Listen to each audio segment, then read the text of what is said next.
Hello everyone and welcome to another game between these two fine gentlemen. Is the World Chess Champion Magnus Carlsen against his challenger Jan Nepomniachtchi. The World Chess Championship starts in 2 days and today was the opening ceremony. If you guys haven't seen that, I will put a link to it in the description below. It will be the first thing you're gonna see. Lasts some half an hour, maybe 20 something minutes. It's not a great opening ceremony, but it's not a terrible one. So they're asking some questions, replying. So maybe you guys will enjoy that. There are a couple of funny remarks, so you would not be throwing away half an hour if you checked it out. So do check it out if you have like nothing better maybe to do. But this game, it's from the 2017 London Chess Classic. Magnus has the white pieces, and it's the last classical game that Jan won against Magnus, because everyone has been saying that Nepo has a positive score against Magnus. Of course, he won 4 classical games. Magnus only won 1 classical game, so that's gonna be very, very important in the World Chess Championship match, because now we don't have 12 classical games, we have 14 classical games. But this was in 2017 and in December, so a lot of time has passed since. And it's a question whether this is gonna be important. What is important, I think, is that Magnus won at least one classical game against Nepo in his entire life, so he's not going into the World Chess Championship match against someone who he's never defeated. Like, for example, when Bobby Fischer played against Boris Spassky, Fischer never defeated Spassky up until the World Chess Championship match. So it's one segment that I think will be important. But let's check it out and let's see what happened, as this was 2017, so I wasn't really covering every tournament back then like I do now, mostly. But yeah, let's check it out and then we're gonna discuss it a little bit more. So Magnus, with the white pieces, opens with knight to f3. He goes for the Re8 opening, and Nepo goes for c5. This is sort of a Sicilian invitation to the Re8, saying that, okay, if you want to play e4, then we play the Sicilian, and we settle this like real players. But Magnus plays c3, and this is a very rare continuation. Usually you're gonna go something like c4 or maybe g3 or e3, but c3 is very, very rare. We have d5 by Nepo, grabbing the center, and now d4, striking in the center. We have c captures on d4, c captures, and knight to c6. Now we have knight to c3 and knight to f6. Both players develop all of their knights, and bishop to f4.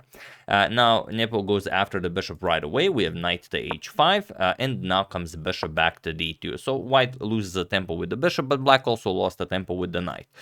So knight back to f6, and this is a very tricky move, because here Nepo is saying, if you play bishop back to f4, I'm gonna repeat knight to h5, and you have the white pieces. So if you're happy with a draw like this, I would be very happy, even though they have this silly rule where you can't draw before the 30 move mark. But I don't know if it's illegal to repeat the move like 27 times and then you reach the 30 move mark.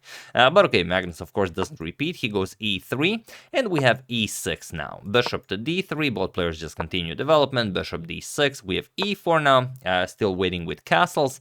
D captures and e4, knight captures, and the bishop back to e7. Now you do not want this bishop captured. Of course, giving up the bishop pair, you have to at least get something for it. We have castles by Magnus and castles by Nepo, and now queen to c2, and it is now, as of move 13, that this position has never been reached again.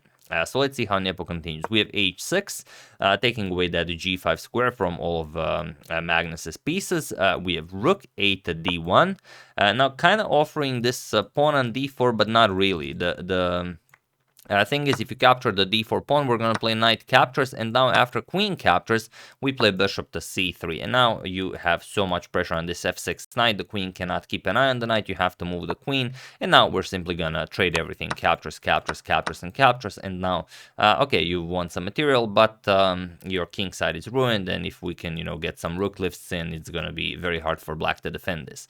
So, of course, Nepo not interested in that pawn, he just continues developing, bishop to d7, and now a3, not allowing any future knight to b4 ideas. We have rook to c8 by Nepo, very nicely played, as the queen is on c2, so there might be some useful discoveries, whoops, with the knight. And now knight back to c3, so now you don't have to worry about knight jumping anywhere. We have a6, preparing b5 at some point, and now queen to c1. And here it's a sort of a trap because well, there is pressure on the h6 pawn, and if Nepo just continues with b5, which kind of was the plan, then you can actually capture on h6. And if g captures, queen captures, it's not a very pleasant position for black.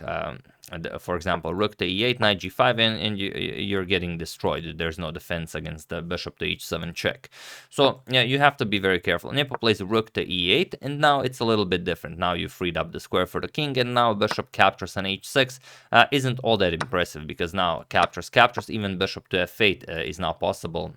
Just chasing away the queen, and you've just added another defender successfully. Queen h4, bishop g7, and not much to worry about here. Now the king has the f8 square available, and that's it. White sacrificed for nothing. So after rook to e8, Magnus continues rook f to e1, and now we have bishop to f8, clearing the e file for the rook, and the bishop is also nicely placed for defending purposes. And the Magnus now plays bishop to f4. You still have a lot of pressure on that h6 pawn, but you also claim this diagonal, so this bishop is now a very good piece. We have b5, Nepo continues with his expansion on the queen side, and finally queen to d2. Magnus removes the queen from the c file, and the queen is a little bit safer now. We have b4, chasing away the knight now, or forcing white to capture with the a pawn. We have a captures, knight captures, and now the bishop on d3 is attacked, and one might expect the bishop just to retreat to b1, but not Magnus. He just plays knight to e5, and now this knight is excellently placed. He's saying, okay, capture my bishop, I don't mind. And Nepo grabs it. We have knight captures on d3, queen captures, and now Nepo has the bishop pair, but for the moment it's not doing all that much, whereas Carlsen's knight on e5 is an incredibly impressive piece, plus also the a6 pawn is hanging. So how will you deal with this? Well, Nepo decides to defend it by advancing at a5. Now the pawn is defended on a5, and maybe later on you can put the rook behind it and maybe even advance it even further. So queen to f3 by Magnus, now putting pressure on this f7 pawn, and bishop to b4, not allowing this knight to move as the rook is on e1. Now the question is, what do you do here with white? Well, there's the question of actually capturing an h6. Is this a possibility or not? The move, of course, it's a possibility, but it's a very complicated one. And the point is that if bishop captures an h6, g captures an h6, then white, of course, would be very happy. White would play knight to e4, and there's not much black can do. You can't really move the knight. The knight is attacked twice because the queen captures an f7, and if you bring the bishop to help out with the defense, we can even play d5, and this is just very, very tough for black. There's really no good move here. For example, captures. Now even the bishop is hanging because the knight will not be able to capture. The f7 pawn hangs, and if you defend it, we just add another attacker to the d file, and now black's position just falls apart. The problem with this bishop captures on h6 move is not g captures on h6, is bishop captures on c3.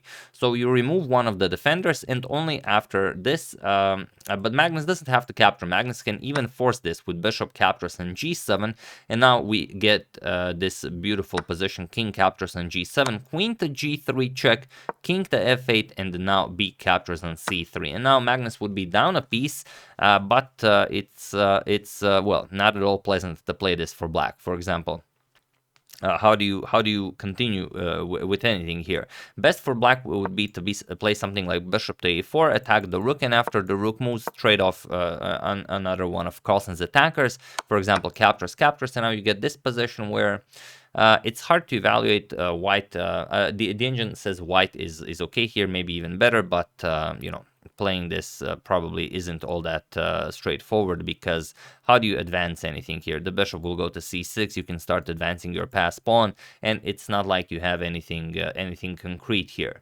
So this would be one way to play this with white. But Magnus played rook to e3 first. He wants to have the rook lift ready before he sacrifices the bishop. But now Nepo captures on c3, b captures, and now bishop to a4, chasing the rook away from the d1 square. And now Magnus plays rook to a1. Rook to c1 would be a little bit more precise, because not only are you, well, preparing to maybe push the past c pawn, but also you are preventing bishop to c2. This is Nepo's real plan of why bishop to a4 was played. He wants to play bishop to c2 and then gain control of this diagonal diagonal and use the bishop to help out with the defense. So rook to a1 was played. Now comes the bishop to c2, preparing to bring the bishop back. We have h3 and now bishop to f5. And now he has another defender here. Magnus attacks it with the g4. We have bishop back to h7. And now c4. Magnus starts pushing his passed pawn, and he's offering the d4 pawn, but it's not all that simple to grab this pawn. If you grab this pawn, then the idea is that we're just gonna take away the d8 square from the black queen, so you cannot defend the knight. So rook 8 to d1 would be played, and now after the queen moves, now we play bishop captures on h6. So that's the idea. If pawn captures, we can capture the knight on f6. So after c4, we have the immediate knight to d7. Nepo, again, not interested in any pawns. And now, what do you play here? Well, the absolute best, it would seem, is just c5. So that's what maybe Magnus should have gone for. Knight captures, bishop captures, and now White's position is great. You have a passed pawn, you have a defended pawn on d4. Black will play something like bishop to g6, and you can't really do anything about any attacks on the king side, but it's still a game, and the white shouldn't have any problems here. However, Magnus played knight to c6, and it seems like a great move because you're attacking the queen and also attacking the a5 pawn twice, but it only seems that way because Nepo goes queen to f6, and now Magnus does grab the pawn, but now knight to b6, putting pressure on the c4 pawn. And how do you defend here? Well, it's not easy because this pawn is now hanging. The c4 pawn is also hanging. So what do you play here? Probably something like rook to b3 would be best, or rook 8 to e3. But here Magnus played c5, and it seems like it should be working, but it's not, and there's a very good reason why. So of course everyone can see that rook captures, pawn captures, queen captures, rook on a1. So what is Carlsen's idea behind c5? Well, his idea is that he saw one move further than his opponent, but that's not really true. So this is what happened. Rook captures on c5. Of course, Nepo played this. We have d captures on c5, and now queen captures on a1 with check. We have king to h2, and now Nepo also grabs the knight on a5. But now Magnus doesn't capture here because, I mean, why would you? Then queen captures and you're just down a pawn. Magnus plays queen to c6. Now he puts more pressure on the knight. He's preparing to bring this pawn into the game. Of course, you can't play rook to b8. The b8 square is guarded by the bishop. And the rook on e8, of course, is hanging. So what can Nepo play here? There is only one move that wins this for him. Feel free to pause the video and try to find it while I give you a couple of seconds. So for those of you who were able to do it, congratulations on helping Nepo win a game against Magnus for the last time. And for those of you who just want to enjoy the show, it is queen to a4. That's the good stuff. You defended the rook on e8, and also you put pressure on the bishop on f4. The bishop on f4 is undefended, and there's really nothing better here than to trade queens. The problem is if you trade here with queen captures on b6, we simply capture here with check, and after something like king g1, rook b8 is deadly. There's nothing white can do here. Rook to b1 check is coming, and the white has no compensation for the sacrificed piece. So of course Magnus had to capture on a4, Nepo captured on a4, and now c6. Magnus started pushing the passed pawn, but now knight to b6, we have c7, and now f6, preparing e5 to disconnect the bishop's defense of the pawn on c7, rook to b3 going after the knight, but here just knight to c8, and it was in this position on move 40 that Magnus Carlsen resigned the game, as there is nothing more to be done here. So I don't know if this maybe c5 move was a blunder, or maybe Magnus just missed that queen to a4 move at the end of this line, because you can still play this. This game isn't lost, but after c5 it's definitely lost. Probably what Magnus missed was all the way here, this queen to a4 move that connects with the undefended bishop on f4. It's possible, not something that you know, he should miss, but you know, anything is possible in chess, I guess. So yeah, after knight to c8, of course you resign because there's not much you can do.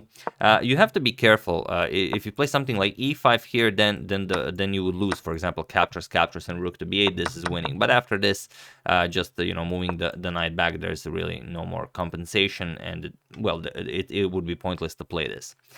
So yeah, that's the last game Nepo won against Magnus. It was on December 8th, 2000 and 2017. These are the final standings of this London Chess Classic, so let's check it out. It was a tie between Fabiano Caruana and Jan Nepomniachtchi. Fabi won with some better additional criteria. Magnus got third place with 5 out of 9. Maxime and Wesley also on 5 out of 9. With 4.5 Hikaru, Levon with 4, 3.5 Sergei Karyakin, Anand and Michael Adams with 3 out of 9. So there you have it. Very impressive performance by Nepo. So we'll see. This is like I said. So Nepo does have a positive score against Magnus, but you know, in the last 4 years, that's not really the case. In the last 4 years, it's Magnus who has a positive score against Nepo. So this is probably something that should be taken into consideration, not the games that were played all the way back. You know, when they were like 13 and 14. Also something maybe to take into consideration. Like I said, if you guys haven't, do check out the press conference, the first link in the description below. And tomorrow's sort of a rest day, or the media day as they call it, and then the day after tomorrow the World Chess Championship starts. So we're probably gonna throw in a few more games before that starts, and then it's 2 weeks of World Chess Championship fun for everyone. Once again, hope you guys enjoyed it. I would like to thank Igor Pidic, Rakshi Jain, Konstantin Kranganu, Georgi Gorgiev is a good lad, and wish we will find a boat Pito for a contribution to my channel. Thank you a lot, I really appreciate it. As usual, you can check 2 of my previous videos here. Thank you for watching, and I will see you soon. Continuing, the coverage of whatever we're covering here on this channel, checking up on your wonderful suggestions and whatever else happens in the chess world, in this case the World Chess Championship. Thank you all, I will see you soon, and have an excellent rest of your day.